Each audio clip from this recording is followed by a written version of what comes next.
It's time for the chaos to cease. Time to open yourself to peace. From the hours you've put in. To the next shift you begin. From the endless pursuit of release. That finds the worst unleashed. Transform the ugly into a win.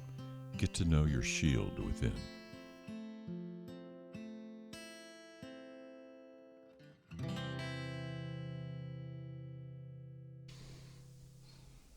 Welcome to the Shield Within. Welcome, Mark. Yes, I'm your host, Marc the Cop. My esteemed colleague here to my right, Dr. David Buchanan. This is episode 14. You bet. A second part Right. of a two-part series with our now good friend. Go ahead and introduce yourself. Joe Terry. There we go, Joe Terry. And we're super excited she came up to see us today. She's from Kentucky. Hopefully you've listened to the last episode, but if this is your first one, you need to go back an episode and start over. We got an hour episode before we have to work on. Right. So if you are new to us, we are The Shield Within. You can find us on Facebook at Facebook.com/The Shield Within, or our website, theshieldwithin.com.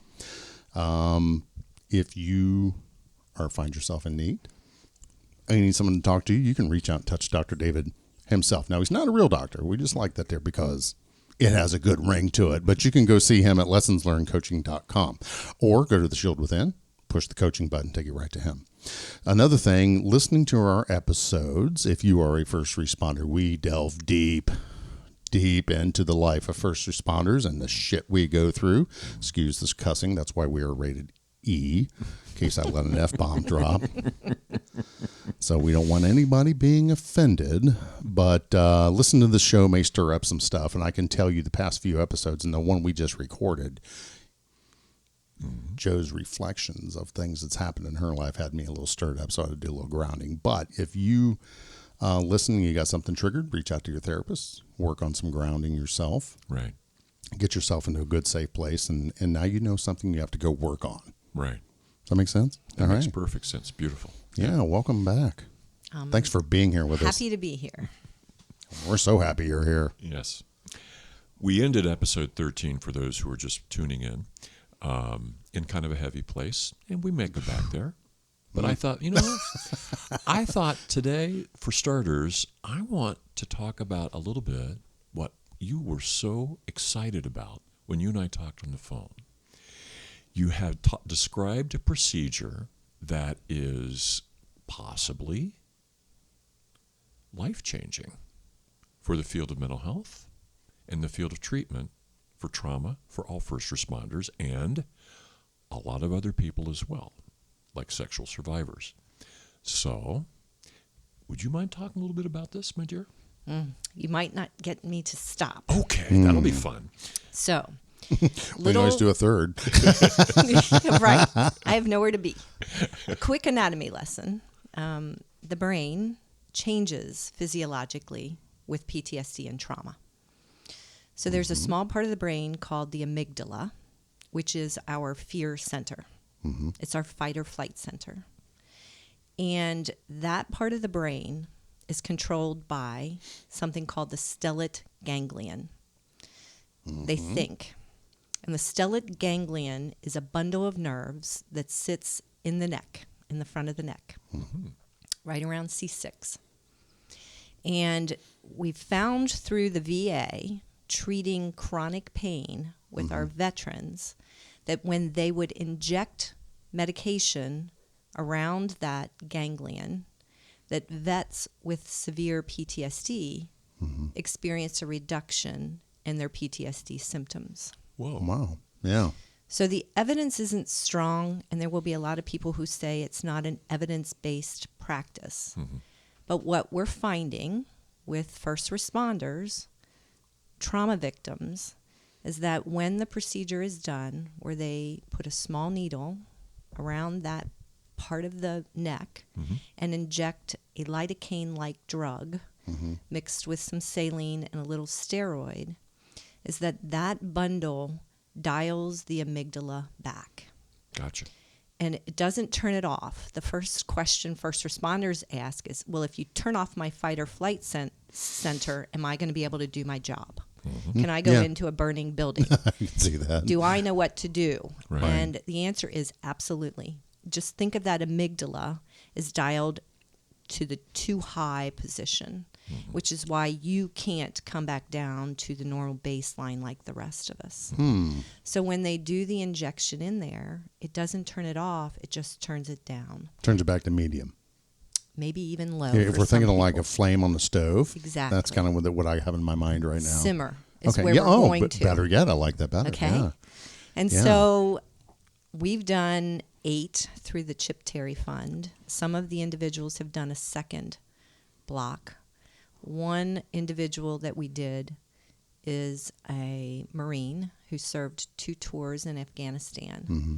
And after his first block, his words were, "I feel like I felt before I went to war." Oh, wow. It was That's incredible. awesome.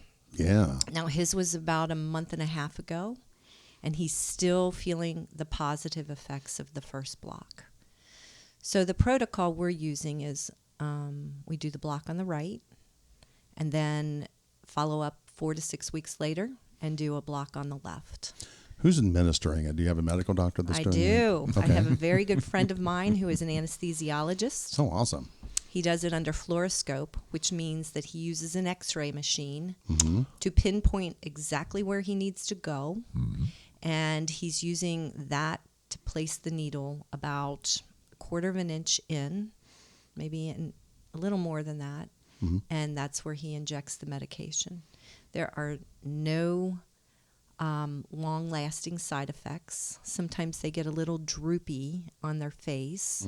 It's not even that noticeable unless you're looking for it. They get a little raspy voice. But other than that, that's really the only side effects that they've reported. How was this discovered? By accident, like every other great thing is, you kind of fall into So it? I think that's how I'm told that's how it was discovered through the VA. Oh, wow. Okay. When I went, I've known about it for a couple years, and a psychiatrist I work with out of Maryland, who is the psychiatrist for the International Association of Firefighters at the Center of Excellence in Maryland, came into town to do a program with me back in May. Wow. Okay. And we discussed it again. And she said they've started using it in Maryland for their firefighters that attend the inpatient facility, and they're getting great results. So that put me on a search for a physician in the northern Kentucky, Cincinnati area. And as all things go, I reach out to my connections in medicine. And a good friend of mine who is an orthopedist said, call Justin Kruer. I know a guy. I know a guy. Yeah. Okay. Cool. So I reached out to him, and he said, I do these blocks. And I said, Doc, look, I don't want a block for pain. I want to do this for PTSD. And he said, well, what do you know? I just moved back here from Montana. He had moved to Montana for several years to help his wife care for her ailing father.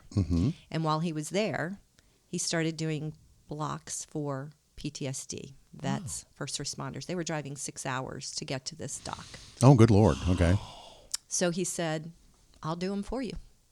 That's So awesome. he is with Beacon Orthopedics. He's working with me on my first responders down in northern Kentucky. And I am excited to say we are seeing positive results. So do you have a link on your website? I Or- do not. Oh, okay. I am in the process of, I don't want to let the cat out of the bag too early because okay. suddenly, Yeah, we don't want them inundated. Well, my mindset was you get someone that's just immediately I'm like, sign me up, coach. I'll take you there. Okay, cool. I'll give you my business card before you get out of here. But getting more people. We're in the Dayton, Ohio metro area. Getting someone on board here in Montgomery County, is kind of where my mind is going. How do we serve more? And from the blue side, the police side, I'm like, this is all new to me. I never heard of this before. Nobody had. I mean, very few people have. And clinicians are still skeptical because it's not evidence-based. We don't have a lot of research about it. But anecdotally, what we're seeing is that it is working. Now, is it a cure? No. I'm not going to go out there and pretend like this is the magic cure for PTSD.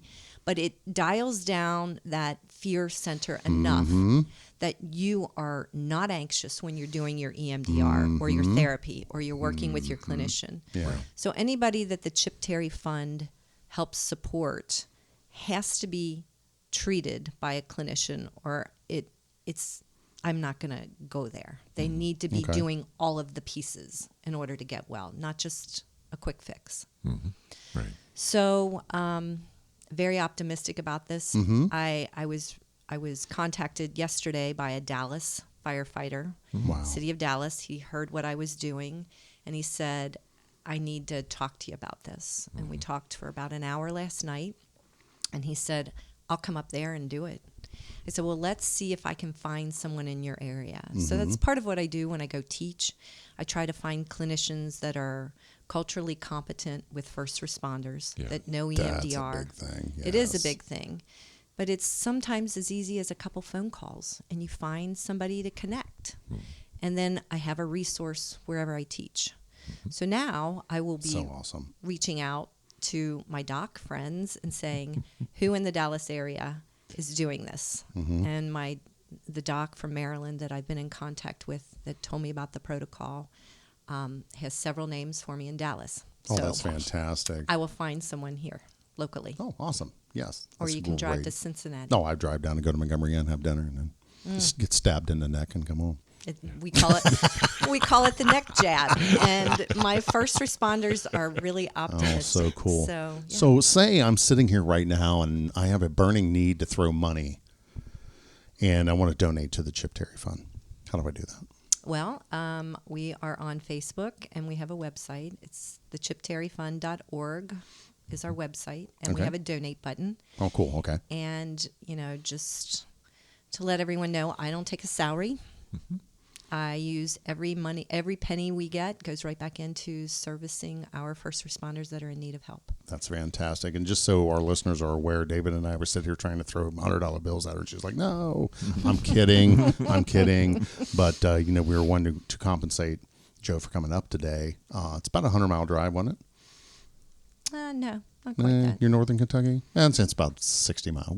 We're at exit 68 here in just the tip, so Yeah. about 60 Less miles. than But 100 anyway, miles. gas is $4 a gallon, so I wanted to be able to help you out. And Joe's like, nope, just I Spread the will word. make a contribution or a donation. This is just gold.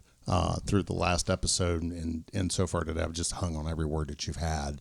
And this process is like, oh my God, this is Amazing. huge. On the blue side, I mean, and if any of my friends that are listening, have you heard of this? Comment on social media. It's something we need to start talking about. There is no quick fix for PTSD. It takes a lot of work, but if this helps dial down that anxiety, dial down the anger, dial down that issue a little bit so that everything else that Dr. David and our other clinicians do Right. can bring you back to where you used to be. Yes. Let's do it. Let's come back to normal. I love the combination so much of having the medical, neurological stuff addressed so directly. As a clinician, then it's like, okay, dude, you're going to get your neck jab, and then tomorrow at 9 o'clock, we start EMDR. Exactly. And so to me, the combination of having the neurological stuff done first, lowering that barrier, reducing, if not eliminating, that thought in your head, I'm just afraid that I'm gonna. And then you don't start. But if that's dialed down, not turned off, but dialed down like a dimmer switch, and then you're like, okay, I can do this, and I'll be here at the appointment tomorrow morning at 9 o'clock. And then when the EMDR treatment's done, the neurology's different. Exactly. I don't need another neck jab. Exactly. Wow, this is huge. I mean, that's just like a long-term place to go. Yes. And again, as we've all talked, you're not going to have a year or a decade in your career as a first responder and just have one. And they're going to keep happening. So if I went through this, I got a neck jab and I went to 4 sessions for EMDR and I'm fine now. That's like, I know what I need to do. It automatically reduces the obstacles that get from where I'm at to where I need to be. So the combination, I just love that. I do too. And I will tell you from some of my first responders that I'm working with that are triggered by EMDR, like that we had to stop. Oh, yeah. Or you've been there, you know yeah. It's painstaking because you feel like you're failing when you can't process that stuff.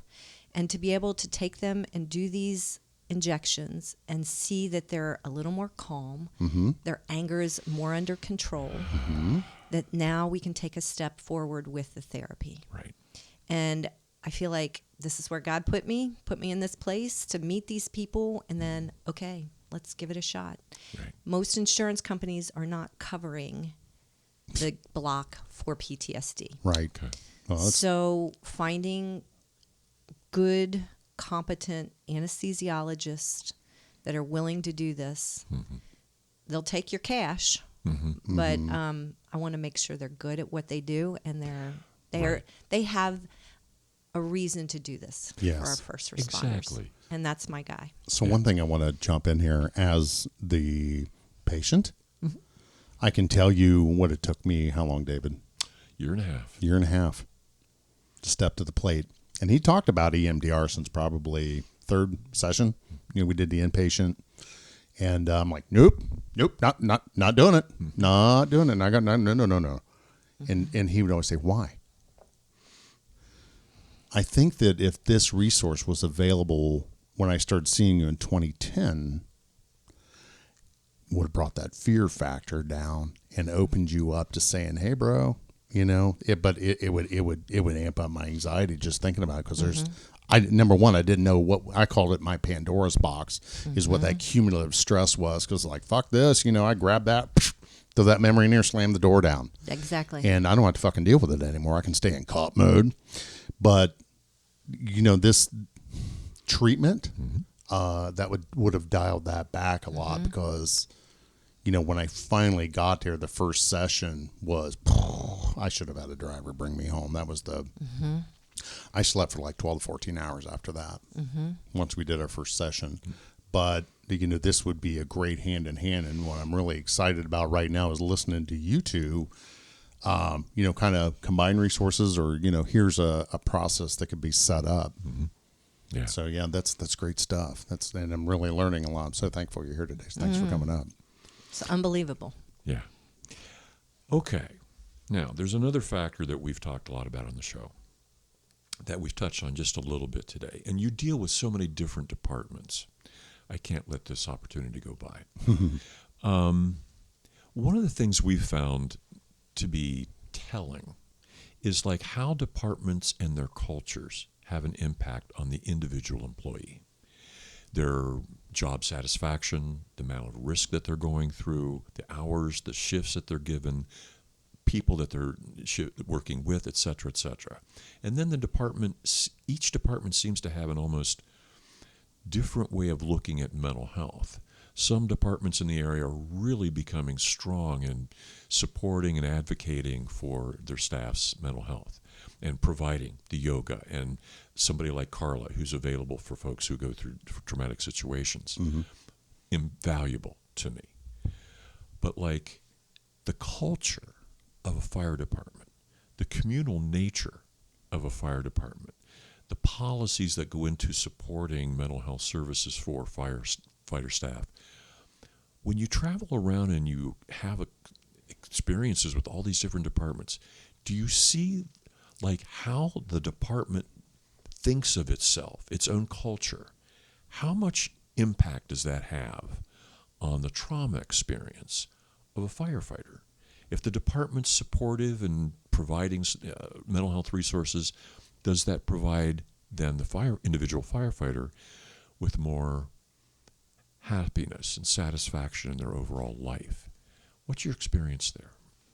I think it's huge. I think I've seen everything. I've seen departments that are very progressive with mental health programs, and I've seen departments that give it lip service, and I've seen departments that are dead set against it, and everything in between. And I think the only way we're going to effectively change the culture is from the top down. And so if you're out there and you're listening and you're one of those departments that are dead set against it or just giving lip service, move aside. Because we don't need to continue to pretend like this issue doesn't exist. Right.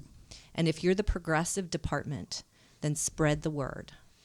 You're at chiefs meetings. You're in associations. You need to show what's working within your department and make this the norm rather than just suck it up, buttercup. Yeah. Because we're losing way too many lives and there are way too many families being destroyed by PTSD. Absolutely. When you are hurt on the job and have an orthopedic injury, we take care of you from the start to the finish. There is no reason why, when you're injured with PTSD and have this cumulative trauma injuring your brain, that we should not be just as responsible. No, I fully agree. We all agree, but those people that are out there that disagree need to move aside. No, well, but that's, you get the old hats in there, and I can tell you from my 30 years experience that, even my old boss, you're weak, you're pussy, you're going to, you get that stigma. And then it's coming through that. And you're correct. Find the ones that are doing it and having great success. And sadly, on the police side, we have a bit of a hive mentality. You kind of feel like you're working with the Borg at times. If you're a Star Trek fan, how you like, I slipped that in there.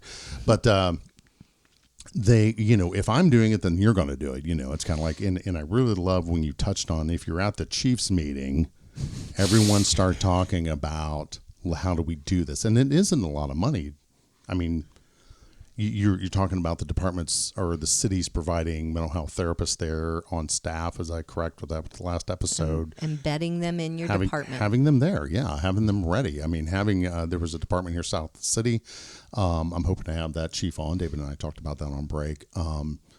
Has hired Carla Urbanus's firm. Is that right? Yeah. Practice. Yeah. Confusing him with the legal side. But, for when, we would have that established. Your intake, am I using the right terminology? Right. Has already established that. So I think that chief is very forward thinking and with that mindset. Whereas we have others that are like, you're fine, Suck it up, buttercup. Yeah, have half their department sitting around, guzzling cases of beer or mass amounts of alcohol. I'm actually a bourbon collector, so I don't think I'm that big of a drunk. Joe's looking around my studio here going, good God, this guy's a drunk. But I am from Kentucky, so we all appreciate there you bourbon. Go. That's right. But, when I'm telling these guys, if you're drinking excessively to go to bed at night, you really need to get in therapy, but they're like, nah, I'm good. Well, that's the culture. Oh, yeah, that's exactly. what they grew up with. Sure. Chip and I grew up with that. And when I teach, I talk about that. I'm a cradle Catholic. Chip was a cradle Catholic, and Catholics drink for everything. We celebrate every event with alcohol. So we were both ingrained in that culture. And then we become a fire department family member, and the union hall is loaded with alcohol, and we celebrate everybody's promotion and children. Oh, sure. Have a drink. And so I never considered Chip an alcoholic. I don't know if he was or if he wasn't, but I know in the later years he used alcohol to try to turn off his brain. Self-medication. And that's where you have a problem. Right. Yeah. When the isolation, when the drug use becomes your safe place, then you're in danger. But when we talk about those patterns of behaviors that are harmful to you, it's not just drugs and alcohol. No. It's the porn addiction. It's the extramarital affairs. Ding, ding, ding, ding, ding. Think about your first responders. It can be the phone. Swiping too many swipes through the day. It can be the game system in the man cave where you're hiding and playing games all day. It can be exercise. If you over-exercise or eating, Yeah, look at me. there there are just so many self-destructive behaviors, and Oh, we yeah. pretend like it's just drugs and alcohol, and it's not. Right. Many So- vices, gambling as well. Gambling. You know, you basically go down the list of the 7 deadly sins. Right. You know, and that's how first responders. You know, you got to find out what is your relief valve. Mm-hmm. You know, David and I talked about this in session. And I think we touched on it in the first few episodes. You know, what is it? Are you drinking? Do you? You know, mine was the extramarital affair thing. That was my blast off. Mm-hmm. You know, when things got really bad. Gambling. You know, I see some guys that are just big, you know, diesel, you Exactly. know, and that never occurred to me that going to the gym or the overeating. I'm currently 40 pounds overweight because of the what I went through in the last couple of years of my career. But those are all huge signals and signs to where you need to get in and get some work done and finding good. And that's kind of the premise of this podcast is, you know, my joke was I wake up, I'm in this crappy apartment. You know, I'm sitting in a camp chair with a box for an end table. How the hell did I end up here? And you have no resources. So let's get you to the resources. And I'm telling you guys and gals, if you're home now and you're hearing this and you're listening to Joe, you know, reach out and get that step taken care of. Or if you're doing anything we just talked about, like, hey, yeah, that's me. Yeah. I go to the gym for 2 hours a day. But then understanding that you're worth it, you know, you Oh, make yes. mistakes. These things happen, and it's not, yes, you've made a poor choice, but that doesn't make you a bad person. Right. Right. You know, and then they turn that around and they think of themselves as failures or unlovable. And really, as a spouse, we'll love you. We just need to figure out what happened and fix it. It's not, we're losing too many marriages and breaking up too many families. Right. And deep down in our hearts as a spouse, we don't want that. No, nobody does. Oh, it's the last thing you want. We want you whole and healthy, and you deserve to be whole and healthy. That's right. We're a species that tends to make the same mistake just one time, but punish ourselves 1,000. Wow, that's a powerful statement. And so, the process to me of being a trauma survivor and or a family member of a trauma survivor is very similar. You go through all this self-punishment, all these negative statements in your head about you, when it's something else that's going on in there. And let's get together and work on that thing that's in there, and fix you to be to a place where you're happy with yourself. I'm so much into these days. There's a writer I've been following every day. I read this dude. His name is Young Pueblo, Yungpueblo, Young Pueblo. And he's written 2 books that I know of. Maybe there's a third I don't know, but one's called Inward, one's called Clarity and Connection. All My First Responders is the first thing we talk about, first session. Think about getting the 4 agreements and starting to read chapters 3 through 6 and starting to think about how you apply them. And then pick up Young Pueblo. Pick up any random page in either book because it's going to tell you about self-love. And self-love is not about you're better than other people. It's about respecting who you are and taking care of who you are. That's kind of like what we're all trying to do, I'd like to think. And for people living in trauma, self-care is kind of like something you never think about at all. And I'm thinking, as each of you talk about the patterns of behavior that people, the drugs, the alcohol, the gambling, the porn, I'm thinking most of those, maybe not, maybe all of them, are isolated activities. You might go to a casino to gamble, but you're in your own pod. You're sitting when there you're at that That's right. at that Slot machine. Slot machine, yeah. Or you're going to a bar to drink with other people, but each of you's in your own little place in that. You're sitting there at the bar by yourself. Yeah, and you got a drink in your front of your hands, and you're in your own zone. You're gambling. You're probably not doing that with a bunch of people. You're watching porn. You're probably not doing it as a group exercise. All these things involve, it sounds like, tell me if I'm wrong, all these things involve isolation. And that the key thing that seems to be a thread for all my sexual trauma survivors for those 15 years, first responders too, is, man, I just need to hide. I need to take myself out of fill in the blank. Job, family, relationships, whatever. I just need to hide. And that part, to me, is part of the most heartbreaking part. Because when you're in a family and you've got children and your spouse, what are you saying to them about them? Well, nothing. But they're going to take it like you're directing that behavior at them. Right. You're not good enough. You're not good I don't enough. want to be with you anymore. Exactly. You're not interesting anymore. So, Well, to take that on another, we were talked about this briefly before Joe got here today, the difference between fire and police. yes. Fire is more communal. They do a lot of things together as a family, whereas us guys in the blue suits are very nomadic. Yeah. We're out in patrol car alone. We do the majority of our job alone. And then, when you get back to the station, they got to, we're all family. And I'm like, really? And how quickly, and there's some agencies that are that way. That's not everybody. I've been exposed to some agencies that are just great and they have a good sense of community. But in my experience, it's been, okay, I'm going to be friendly with these 3 or 4 people, but if you get into that negative mindset, or you start being there's a negative culture, and then it becomes pile on. I mean, you feel like the old lion and the jackals are all taking a bite at you right now, or the pecking order. I've talked about that before.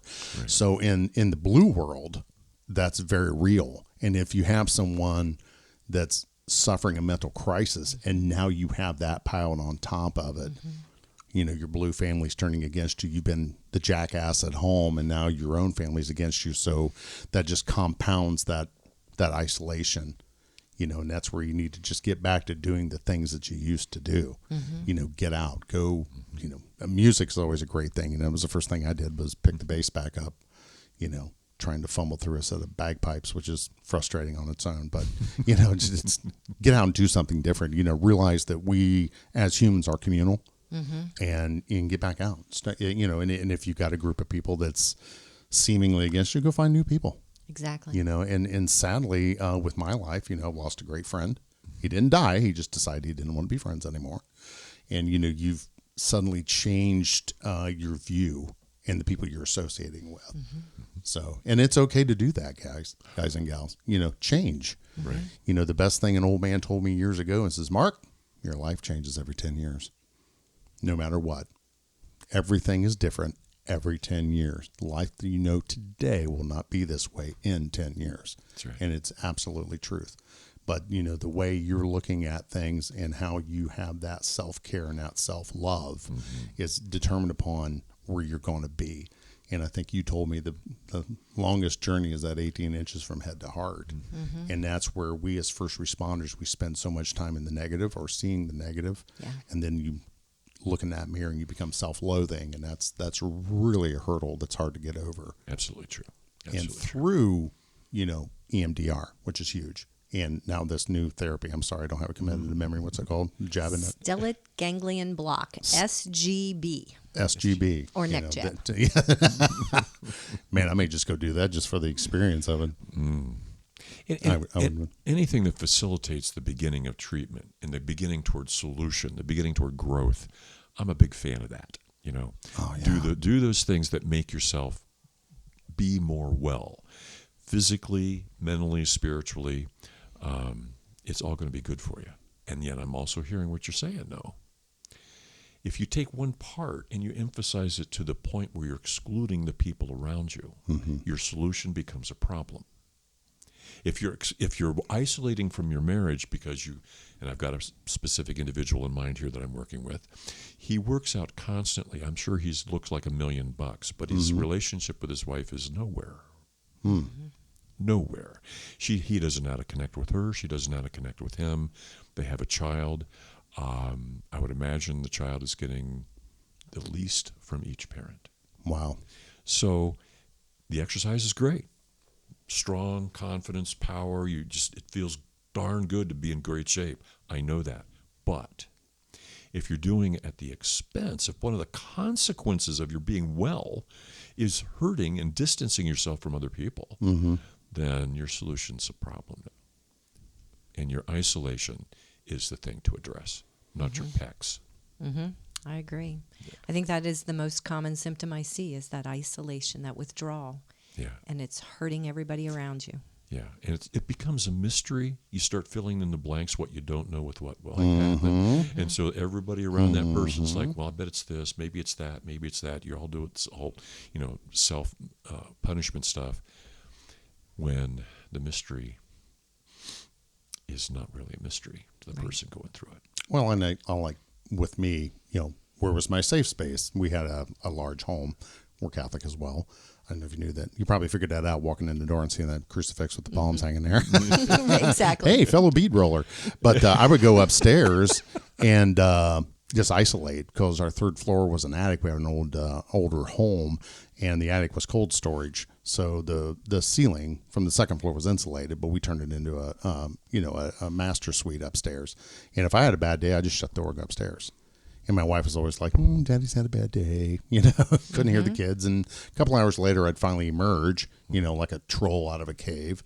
But that one act, did more, I think, to erode the marriage because, Susan probably didn't want to understand or, like what you said, Chip would come home and tell you the gory shit, but you could relate to him as his wife. Okay, I know you had to be there. The one thing that I keyed off of from the last episode, you said I couldn't appreciate because I didn't have the smells, which is huge. I wasn't there. I wasn't witnessing that or feeling that energy at the time. Correct. But what I didn't allow my wife the opportunity to do is to be able to relate to me. Yeah. And Jerry Kanapke was on the show, and his thing is talks about that inner child. Little Marky, how could she relate with him? And my wife relates very well with that inner child, but I didn't allow her that opportunity. So by having that isolation and not having that rock to lean on, and then combine that with, I'm being a jackass, I'm being the dick, and then I take it out on her. And then, hearing your story has just been very enlightening. Where you're thinking, oh, wait, maybe it's me, and she said to me just even recently, I don't know how to deal with you when you're like this. I'm sorry, because she's in Florida right now. And like I said, we just had that line of duty death, and it's really fucked with me. And she's like, I just don't know. What can I do? Well, you don't have to do anything. Yeah. Just listen to me fucking babble. And I think that that's the Joe that I am today. And when I work with first responders, and that's that guilt that I live with because I couldn't be that Joe for him. I didn't know how to be. Okay. And if there's advice to give a spouse, it's that all it takes is just the active listening. Boom. A good friend of mine talks about that's letting huge. me empty my bucket. And so I've learned with first responders that your buckets are so full. Oh, yeah. And all I need to do is just let you empty it. I don't have the solution. I'm not a clinician. But if there's a spouse out there, understand that just let them empty it. And then just be present. Yeah, and that's what I told her. I just need you to listen. I don't want you, and as I'm dumping my bucket, she initiated an argument. I damn near hung up on her. I was so upset with her.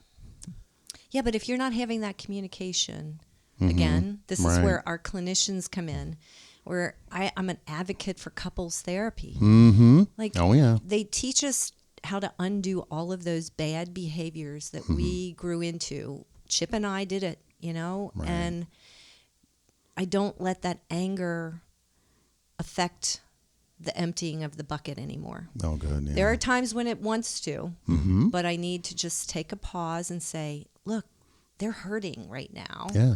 And I need to just let them go. Let them empty the bucket. I wish I could have been that wife for Chip. I know there's spouses out there that are thinking the same thing I thought. Right. And if nothing else, maybe try a couple sessions with a clinician who is culturally competent with the first responder world. That's a huge statement. Because we will learn how to communicate better. And you said that on our last one, communication. I think that's the key. Yeah. There's so much that goes into this, and listening is a behavior. It is a thing that you do. It's not just an automatic habitual, you're hanging around in the same airspace somebody else is talking. That's not listening. Listening is you shut your own head off, you open your head up, and then you don't do anything except pay attention. Put the phone down. You put the phone down, you put your own shit down.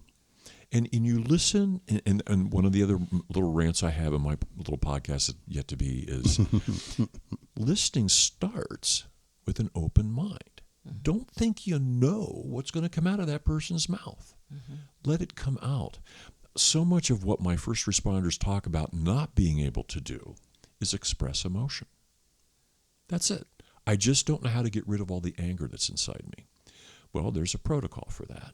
And my coaching clients who are listening now probably know that we've gone through this a bunch of times. You respect the emotion. You don't deny it. You don't suppress it. You wrap your arms around it. And you know that the experience and expression of that emotion is for privacy. So you go someplace in your cruiser. You go home. You got this place down the street. You're down the half mile away. You bike there, walk there, and you blow gut. If you're in your car, it's a nice, safe place. You can scream, you can yell, you can pound the steering wheel, bring something with you, pound it too. Cuss, cry, snot, the whole thing. Just blow gut. And that energy's out of you, then you get to go home. But you don't get to go home and take that with you, because it's going to end up, the bucket's going to spill as you walk in the house, and you're going to get some on the porch and some in the living room and some in the back. It's going to trail you all the way through the house. And everybody else is going to step in that water. And they're going to be wondering, where'd this come from? Or you go spend that energy as an act of self-love, an act of, in a space of privacy, in a safe place. You blow gut. You cry. You don't want to do that in front of your kids. Go to someplace and cry. You don't want to explode in front of your children. Go someplace and explode. Don't take the energy home. But don't deny the emotion either. Nothing is helped by pushing it and denying and saying, I don't, when you know damn well you do. So wrap your arms around it, go blow it, and then get to go home. That's great advice. It makes a huge difference walking in the door.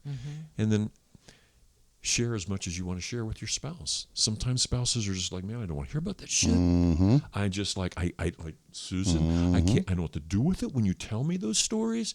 And some of the stuff I hear from my law enforcement folks is what other law enforcement people are doing to each other. I mean, it's just the amount of victimization of people in your partner, in your car. I mean, it's just so much of that is provoke emotion. It does have a difference in how you live your life out of work. All that stuff's relevant. Try and spend as much of it as you can before you get home. So that when you're home, you can be fully present with the people that you love. Yeah. It's that simple. Now, my dear, you've been through EMDR. I have. And I got to ask, I know Carla said, probably some wonderful things about it because she's a veteran practitioner. We are going to get on her. We'd like very much to invite her on the show soon. We both have a working, massive respect for Carla and her staff.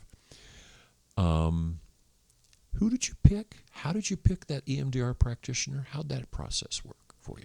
So my therapist is Jessica Campbell in Cincinnati, and it was Carla's recommendation. And it took me 6 months to get on her. Well, I was on her waiting list for 6 months. Wow. And it took a long time, and I was fine with that because I thought maybe I don't want to do this anyway. I'm no different than anybody else. It's hard work.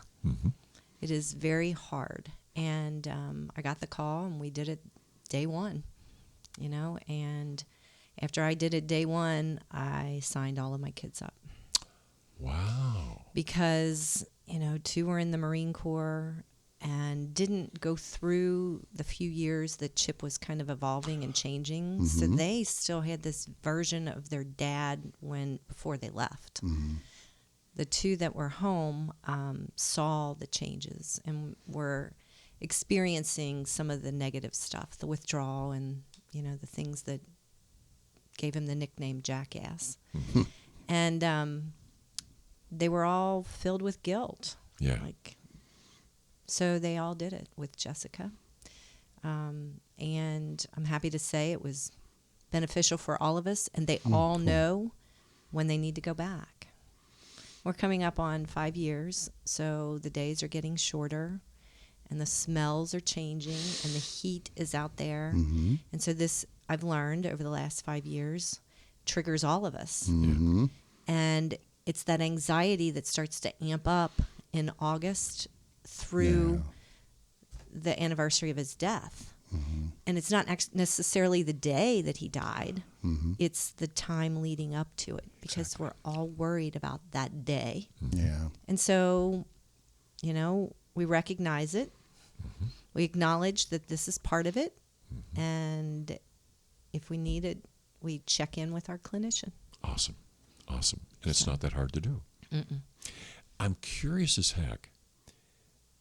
How did that work with EMDR through COVID? And I mean, like, were you able to see her face to face? And I was completely fine with it. You were completely fine. Could you talk a little bit about that? Mm-hmm. Her whole practice is remote now. That's what I'm understanding from a lot of clinicians. The part that that's working real well for me with coaching, with phone work and the video. But EMDR strikes me as something that would be for face to face. Well, we were on our computer. So I dialed in on the computer, and we do tapping. Yes. So I didn't want to leave. I didn't want to be in my car driving. I knew I wanted to be isolated. Mm-hmm. So I could do it in my own bedroom. Mm-hmm. I could shut the door, and I knew I wasn't Good for you. obligated to see anybody when I left. Awesome. I knew it was going to evoke a lot of tears and a lot of emotion. So I was quite content. And she is a very experienced clinician, and I feel like she knows if she is able to contain that emotion and not put someone over the edge. Yeah. Right. And I think with first responders and everything you've been through, that's a very delicate place to be. Yeah. And I think that's part of the vetting of the clinicians, knowing that this clinician is culturally competent. If you're doing a remote session, they need to know how to de-escalate you or not to get you there in the first place. Yeah. Right. That's a big term. Yeah. And it's a very common thing anymore with therapy, is that there's less and less direct face-to-face stuff in office work, more and more video, phone, and I would like anybody listening to this to understand it doesn't decrease the benefit or the impact of the treatment just because it's on a computer, maybe on a phone, whatever, but you're still taking care of business. Yes, it was incredible, and I would do it. I would prefer to do it that way. Right. We've been through therapy with our two youngest kids who were adopted, and we did face-to-face and family counseling with all of that. But for me, the EMDR was perfect to do it remotely. And I really like hearing that. It's not something I did. When I retired in 2015, it was all face-to-face right there in the office. And I know Jerry still does that today too. But we also have done we found out how much benefit can come from remote work over the last 2 years. Yes. And it's not anything to shy away from if you're a clinician. When I got up here last year, from my mental health folks were just like, we can't see people in the office anymore. We can't do that. All we can do is, your folks getting better? Yeah, okay. Well, then who gives a rip? You know? So I think for anybody listening thinking, well, how much good can it do if it's over a computer? All the good in the world. All my kids did it remotely. Yeah. Like we all did. And so don't be backed up. Don't be intimidated by that. And I love what Joe's saying, and I found that with all my coaching folks. Being able to see somebody 7 o'clock, 8 o'clock in the evening when they're sitting in their bedroom, doors shut, private time. Yes. This is my time with my therapist, my coach. It's very committed, dedicated time. You think about it when you start your day. Think about it when you start your week. On Thursday evening, 7, I got my coaching appointment. And so they prep all week for what they're going to work on for that appointment. And then when it starts, it's just like, we get that hour goes by in a heartbeat. And the amount of stuff you can get done remotely is powerful. Very. Don't let it get in your way. Your kids, here we are 5 years later. How are they? Like I said, we're cruising into the fall, August, September. They're all doing very well. Awesome. There's bumps in the road. Right. My two youngest being adopted and from Haiti. There are other challenges, as you would know, with adoption and all of that. But overall, I think we'll always have that need to process this stuff together as a family. So Beautiful. they're good. I need to say they're good. But suicide Yes. does something to the brain, and these kids that are not fully developed have more of a struggle than my older kids. And that statement that I wasn't good enough, or he didn't want to stay for me, he didn't love me enough. Yeah. That's mindset we have to continually address with them. Yeah. So. I had a little boy. God, he was such a neat kid. He was like 9 years old when I met him. And his mom brought him in. And his mom and dad had been split up for a number of years. He lived most of his life with his mom. But one Saturday, he was to visit his father. And mom took him over there. And dad wasn't out there to greet him. And so he started looking around and couldn't find dad. And finally found him in the barn, where he'd hung himself. That kid, who wasn't really that close to his father, had, I don't know, 2 different sentences in his head about how he was inadequate as a son at the age of 8 or 9. Wow.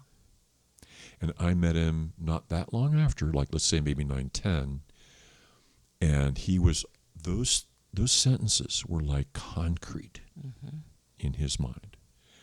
And busting them up and showing him his own resources and the ones outside of him as well was a fabulous process to go through. But for a little kid to have all those I shoulda, I woulda, if only I coulda, all these sentences starting with that kind of language, leading to conclusions about himself that were all negative and profoundly inaccurate. Wow, I was so impressed. And I had another case years ago, a set of brothers who were woke up by their father one morning, who was drunk, and they were brought downstairs and had to watch him shoot their mother. And again, it's the same crap. All the guilt, all the sense of responsibility ends up in the head, heart, and soul of the person surviving the experience. And addressing that I'm just listening to you talk about your children. Yeah, well, so my oldest son was in the Marine Corps, and both Marines he was on a training exercise in Virginia, and she was in the middle of the Atlantic Ocean, coming back to the States after being deployed. And so the Red Cross had to reach them to inform them and patch me into them. And to have your, 26-year-old son come home from the Marine Corps, and when he doesn't think his mom is listening, hear this guttural just scream in his dad's office when he sees his dad's stuff is a sound I'll never forget, right? And then to have this young man who's a Marine think that if I had only stayed home, if I didn't enlist, if I had been here, I could have changed the outcome. Yes. Those are those negative thoughts. It's not just little kids, and we have to undo that. And to have this same child at the age of 30 reach out and say, I just miss him. So while I say they're doing well, it just doesn't go away. There's these moments where it just hits you hard, and you have to help them pick those pieces back up again. Yeah. And again, that's where it's nice to have a clinician Mm-hmm. and a mom Mm-hmm. and a spouse Exactly. and a best friend and a sister. A support network. Yeah.